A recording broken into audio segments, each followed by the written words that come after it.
All right. Welcome back, everyone. Ready for another deep dive? Always ready to dive in. Cool. Cool. Today we're looking at, well, I think most of our listeners are probably familiar with DeepSeek. Yeah. It's that tool that helps us kind of, break out all that data, make sense of it all. Right. But we're not here to talk about all the, the good things about it. Mm-hmm. What we want to look at is specifically for you. What are some of the privacy risks? Yeah. When you use DeepSeek, you sign up, you hand over your email address, maybe a little more info. What happens to that? Well, I think the thing that's really interesting about DeepSeek is that it doesn't just look at any data. It's really good at looking at complex data. Yeah. The kinds of things that would be tough for us to just sort of, glance at and understand. So Yeah. think like financial records or scientific data or even the way people interact on social media. Oh, wow. But when you have that power, there's also the possibility of seeing things maybe you didn't expect, or things that you'd rather not. So you're saying it's not just like DeepSeek is going to know, what my favorite cat videos on YouTube are. No. I mean, it might pick up on your preferences, right? But Yeah. it's really about how deeply it can analyze things. Okay. So imagine, you're using DeepSeek to look at your budget, right? You want to see where you can save money. Right. DeepSeek might be able to pick up on like a recurring medical bill, and suddenly it knows something about your health that maybe, you wouldn't want everyone to know. Okay, so how does that tie in with all this talk about data breaches? I feel like that's something we hear about all the time. Yeah, and the kind of data that DeepSeek analyzes, well, a breach could be much worse, right? Yeah. Like, if it's just your email address, okay, that's one thing. But what if it's, your entire financial history? Right. Or even worse, what if it's like DeepSeek's analysis of you and it reveals, something you're vulnerable to Oh, wow. that could be used for, really targeted phishing attacks or identity theft, even blackmail. Okay, that's a little scary. Yeah. So unauthorized access is a big concern. But what about DeepSeek itself? Like, how are they using my data? Well, their privacy policy seems pretty standard, but you got to read the fine print, right? Right. They talk about data aggregation and anonymization. So basically, they're combining your data with other people's data, so it's harder to pick you out. Yeah. But how well they do that, that's a real question. So even if they're not selling, like, my name and address to, advertisers, my data could still be out there somewhere. It's possible, yeah. And you have to remember, data can be combined from all sorts of places. Yeah. So even if DeepSeek is being responsible, what about the companies they share data with? Maybe their security isn't as good, so suddenly your risk goes up. Right. Yeah. It's kind of like a chain reaction then of vulnerabilities almost. Yeah, kind of. And it is a little unnerving to think that just by using, a tool like this, I might be opening myself up to all this risk and I don't even realize it. That's why it's so important to really know what you're getting into. I mean, DeepSeek can do a lot. It can give you a lot of insights, but there is some risk involved. So you got to decide if it's worth it for you. Okay, so what can I do? Should I just stop using it? Not necessarily. There are ways to manage the risk, and we'll talk about that a little later. But first, I think we need to address the big one. Sensitive information. You mean like the stuff you really don't want anyone else to see? Exactly, like your medical records or financial details. Yeah. And, DeepSeek may not ask for that stuff directly, but remember what we were talking about. Their analysis could accidentally reveal that kind of information, even from, seemingly harmless data. Right, like my spending habits could give away, a health condition. Exactly. So what happens then if there is a data breach and that kind of information gets out? Well, the impact could be huge. We could be talking about identity theft, financial fraud, even, damage to your reputation. And it's not just you, right? What if DeepSeek is working with a business and a breach exposes sensitive data about their clients or employees? Oh, that's a disaster waiting to happen. It is, and legally speaking, it could get really messy. Yeah. DeepSeek would have to prove they're following all those privacy laws like GDPR or CCPA, and that becomes even more important when you're dealing with sensitive information. So what can I do? I mean, I don't want to give up using DeepSeek. It's a powerful tool, but I also don't want to be worrying about my privacy all the time. Yeah, I get it. It's all about finding that balance. Right. And I think a big part of that is being proactive about your security, and it starts with understanding how DeepSeek handles your data in the first place. Okay, so back to that privacy policy we were talking about. Exactly. Yeah. And this is where things get a little tricky. DeepSeek's privacy policy, like a lot of them, it's long, it's detailed, and honestly, not that fun to read. No, not really. But here's the thing. buried in all of that legal language, you'll find the specifics of how DeepSeek handles your data. Okay. Like what they collect, how long they keep it, who they share it with. It's all in there, and it can give you a much better idea of the risks you're taking. Okay, I'm starting to see why this is important, but reading through pages and pages of legal text, that just sounds painful. Well, you could try looking for summaries or analyses from some of those privacy organizations. Okay. They often do a good job of breaking those policies down into something a little easier to understand. That's a good idea. Yeah. So even if I understand the policy, what can I actually do? Is it just hoping for the best? No, not at all. There are some concrete steps you can take to be more proactive about your privacy on DeepSeek, and that's what we're going to dive into next. Okay, good, because I definitely want to feel a little more in control of my data. Hey, here. And the good news is you have more control than you think, so stay tuned and we'll explore how you can reclaim your privacy on DeepSeek. So let's get into how you can actually take some control when it comes to using DeepSeek. One of the best things you can do is just minimize the data you're giving them in the first place. Okay, that makes sense, but DeepSeek needs data to, do its thing, right? So how do I find that balance? Think about it like this. If you were having, just your kitchen remodeled, you wouldn't give the contractor the blueprints for your whole house, would you? No. So it's the same idea here. Only give DeepSeek the data that's absolutely necessary for whatever you're trying to analyze. Okay, so like if I'm looking at sales data for, let's say, a specific product, I don't need to upload my entire customer database. Right, exactly. That way, if something does happen, the risk is much lower. And you should also think about what kind of data you're putting in, Could some of it, even if it seems harmless, could DeepSeek analyze it and figure out something sensitive about you? Right, like we were talking about, my spending habits could accidentally reveal some health information. Exactly. So should you just never analyze personal data? Not necessarily, but you do need to be extra careful. If you do have to work with sensitive data, one thing you can do is anonymize it yourself, before you even upload it to DeepSeek. Right. So basically just replace any identifying details with, just generic labels. Okay, that makes sense. So it's kind of like adding an extra layer of protection before I even hand it over to DeepSeek. Exactly. And another thing to look into is DeepSeek's data retention policies. Like how long do they actually keep your data? The best case scenario is a service that just deletes everything once you're done with it. Yeah, because I figure the longer they have it, the more risk there is. Yeah. Even if it is anonymized, there's still a chance it could be compromised. That's exactly right.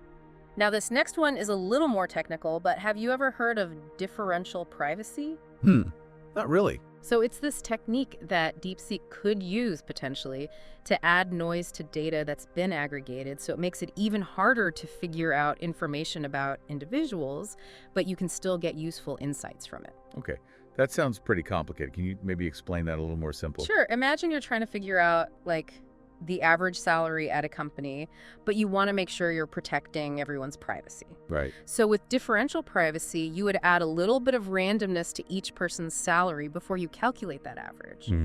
The overall result wouldn't change much, but you wouldn't be able to tell exactly how much any one person makes. Okay, I think I'm getting it. So even if someone did get access to the data, they couldn't pick out my information specifically. Yeah, exactly. Now, here's the thing.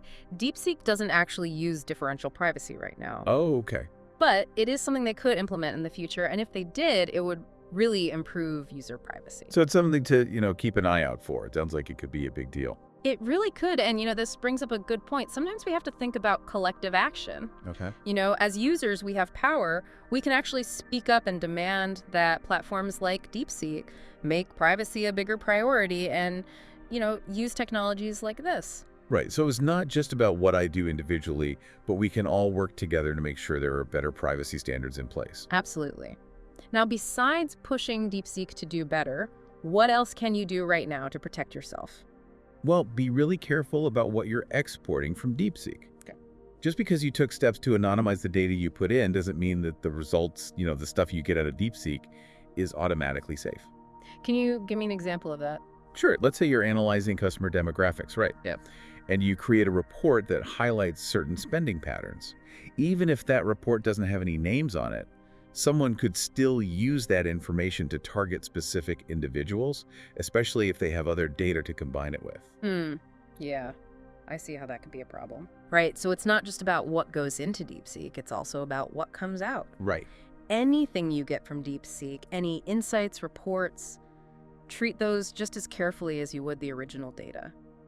Okay. Yeah, that's a really good point. I hadn't thought about that before. Yeah, it's easy to overlook. And speaking of things I haven't thought about, you mentioned earlier, ways to mitigate risks when I'm actually using DeepSeek. Are there any practical steps I can take, starting right now? Absolutely. And I think a good place to start is compartmentalization. Is that kind of decluttering my digital life?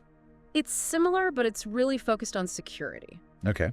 So think about it. You might be working on a bunch of different projects in DeepSeek, right? And some of them are more sensitive than others. Yeah. Instead of just putting everything together, in one big bucket, create separate DeepSeek accounts for each project. So one for my personal finances, one for, my volunteer work, one for that side business I've been thinking about starting. Exactly. That way, if one of your accounts gets compromised, the damage is contained to just that project, your other stuff is still safe. Wow, that's actually really smart. It's like having firewalls between different parts of my digital life. That's a great way to think about it. And of course, make sure you're using strong, unique passwords for each account. Right, password security 101. Exactly. But I know it can be a pain to manage all those passwords. So have you ever thought about using a password manager? Yeah, I've heard of them. They sound helpful, but aren't they also risky? If someone gets access to my password manager, then they have all my passwords, right? Yeah, that's a valid concern. But the good ones, they use really strong encryption and security measures to protect your data. Okay. Plus, they usually have stuff like two-factor authentication, so it's even more secure. So it's about weighing those risks and benefits. Right. Exactly. But having a password manager does sound like it would make things a lot easier. Definitely. And here's another tip. Be careful about where you're accessing DeepSeek from. Try to avoid using public Wi-Fi, at a coffee shop or something. So I shouldn't be, analyzing my investment portfolio while I'm waiting for my latte. Probably not the best idea. Public Wi-Fi is a lot easier to intercept, so someone could potentially get your login information or even see your data. Right, yeah, I'd rather not have my financial information just floating around for anyone to grab. Exactly. And what about your own devices? Make sure you're keeping your computer and your phone up to date with the latest security patches. Okay. A lot of times those patches are fixing vulnerabilities that hackers could use to go into your system. So all those annoying update notifications, I shouldn't ignore them. They're actually important. They really are. And be on the lookout for phishing attempts too.